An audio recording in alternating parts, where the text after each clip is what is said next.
मित्र की डेफिनेशन, जो पाप से बचाए वह मित्र है, जो पाप में लगाए वह मित्र नहीं हो सकता। इसीलिए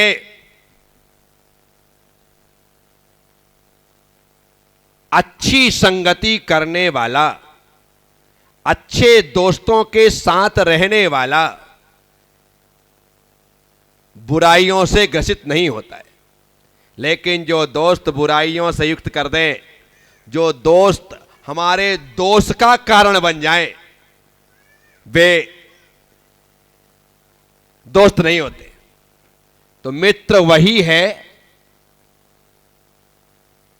जो हमें पापों से बचाए। तो इसलिए सबसे अच्छा मित्र और सबसे सच्चा मित्र सिर्फ धर्म को कहा है। धर्म ही है जो हमें पाप से बचाता है।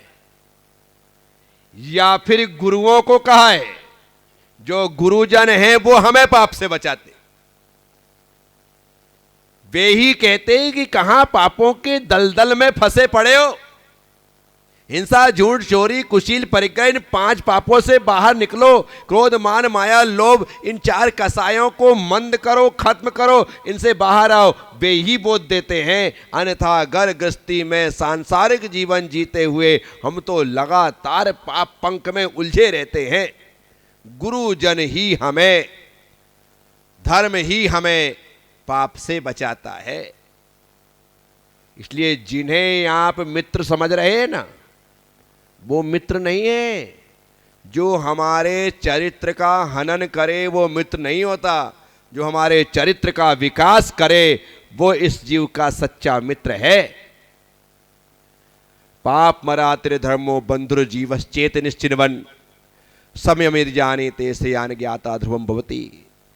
आचार्य समंत्रभद्र स्वामी रत्न साहबकाचार्य जी की 148वीं गाथा में कह रहे, पाप इस जीव का शत्रु है और धर्म इस जीव का मित्र है, बंधु है। धर्म ही हमें पाप से बचा सकता है और कोई बचाने वाला दिखाई नहीं। जिस शरीर के लिए आदमी 24 घंटे लगा देता है ना, सबसे बड़ा दगाबाज, धोखेबाज शरीर ही है। जिसके लिए हम पूरी जिंदगी होम देते हैं, 1 मिनट में सांस छोड़ देता है। जिन परिजन पुरिजन के लोगों को आप अपना कह रहे हो कि ये मेरा, ये मेरे, ये मेरा, ये मेरे, ये मेरा, ये मेरे, वे ही सबसे पहले साथ छोड़ते। कोई किसी का नहीं होता है, न माँ बाप, न भाई बहन, न बंधु, कोई अपने नहीं है। ये सब छोड़, 2 4 6 घंटे साथ देने वाले लोग हैं, उसके बाद सब साथ छोड़ देते हैं। सही मित्र सिर्फ धर्म है, गुरुजन है। किम मित्रम, जो पाप से बचाए। यदि आप भी अपने किसी मित्र को पाप से बचाते हो, गलत रास्ते पे जा रहा है, कहते नहीं तुझे वहां नहीं जाना चाहिए। अभी तो एक व्यक्ति यदि रात्रि भोजन का त्यागी हो, उसके दोस्त यार पीछे पड़ के कहते तू भी क्या जी रहा है यार, है? और उसको बोल बोल करके रात में खिलाना प्रारंभ कर दे। आलू प्याज छोड़ दे तो बोल बोल आलू प्याज नहीं खाते तो तेरी तो जिंदगी बेकार है।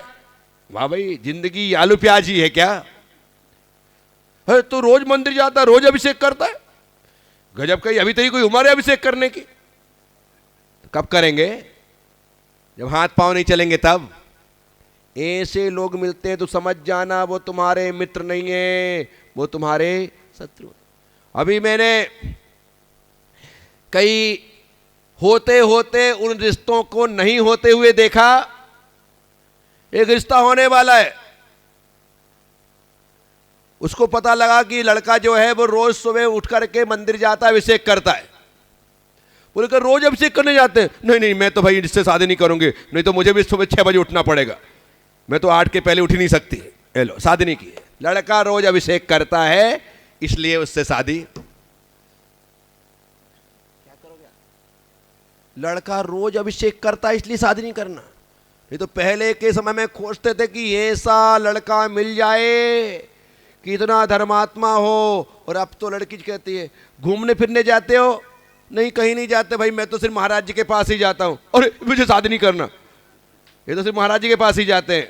हमें तो घूमने फिरने, गजब हो गया। तीर्थ यात्रा पर जाए, महाराज जी के पास जाए तो ऐसा लड़का पसंद। अरे पुण्य है तेरे कि इस कलयुग में सतयुगी लड़का मिल रहा है कि जो तीर्थ यात्रा, गुरु दर्शन, आहार दान, स्वाध्याय, जाप पाठ में चित्त लगा रहा है। अन्यथा खाने पीने वाले तो हजारों मिल जाएंगे, घूमने फिरने वाले, तफरी करने वाले खूब मिल जाएंगे, विषय भोगों को भोगने वाले। ऐसे ऐसे कोई साथ शादी करने को तैयार है और धर्मात्मा मिले तो कोई पूछने को तैयार नहीं। तो यहां पर किम मित्रम पापात, यहां पर क्या है? पापात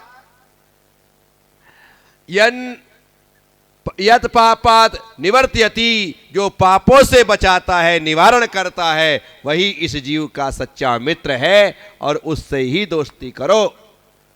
तो मैं आप सबसे कह रहा हूं, धर्मात्माओं से ही दोस्ती बना करके चलना तो ही पाप से बचोगे, अन्यथा पाप के गड्ढे में ढकेलने वालों की इस दुनिया में कमी नहीं है। कोई भी धक्का दे करके तुम्हें पाप में पटक देगा और जहां पर गिरने के बाद तुम्हें सिर्फ दुर्गतियों का ही पात्र बनना पड़ेगा।